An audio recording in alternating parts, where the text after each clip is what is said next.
네, 그렇다면은 글로벌 경제에 있어서 전반적인 지각 변동 이러한 부분은 없을까요? 예, 앞서서 이제 그 말씀드린 부분을 조금 더 자세하게 지금 말씀을 좀 드려볼 필요가 있어 보이는데요. 트럼프 대통령 당선자의 취임일은 1월 20일이 되겠습니다. 네. 그리고 중국의 시진핑 주석 다보스 포럼 이번 주말에 이제 개최가 되죠.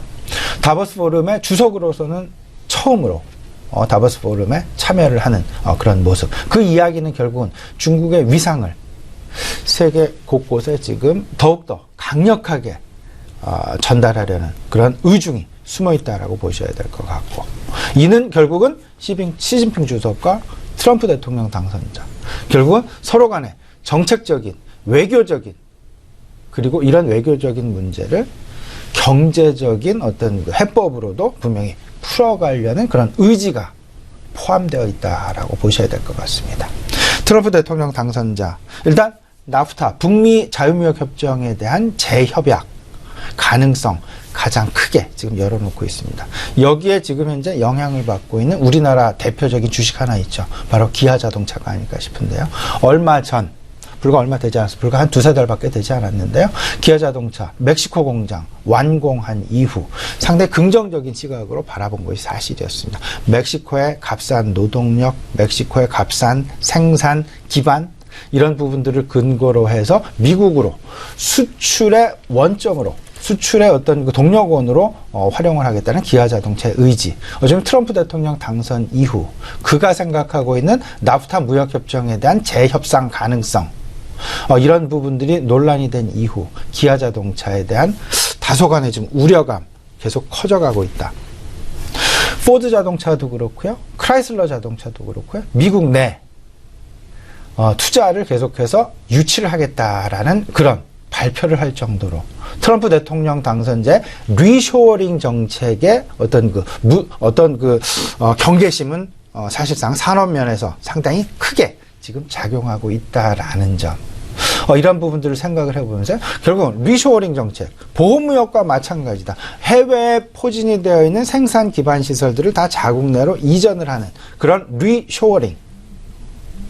여기에서 촉발되는 부분은 노동력을 확보하고 고용을 증진시키고, 그 고용의 증진은 개인 소득의 증가를 가지고 오면서 개인 소득의 증가는 결국은 가처분 소득의 증가를 만들어내면서 소비의 확대를 만들어낸다. 소비의 확대는 결국은 재투자, 기업의 재투자를 유도시키는, 유인시키는 촉발제 역할을 할 것이고, 이런 부분들이 결국은 전반적인 경기 선순환 고리를 만들어내는 가장 중요한 핵심 역할을 할 것이다 라는 점. 그 핵심 역할 중에는 트럼프 대통령 당선자의 리쇼어링 정책이 가장 중요하게 기틀을 잡아나가고 있다라는 부분. 여기에 우리도 빨리 편승을 해야 되겠다라는 생각. 이로 인해서 사실상 삼성전자와 LG전자는 어제였죠?